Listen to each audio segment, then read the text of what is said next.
தெய்வம் என்பதா குருநாதன் என்பதா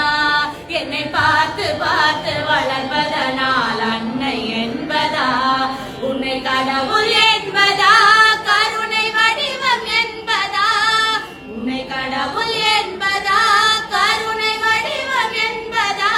ஐயா ஞானதானம் தந்த உன்னை தந்தை என்பதா ஐயா ஞானதானம் தந்த உன்னை தந்தை என்பதா உன்னை தெய்வம் என்பதா குருநாதன் என்பதா என்னை பார்த்து பார்த்து வளர்ப்பதனால் அன்னை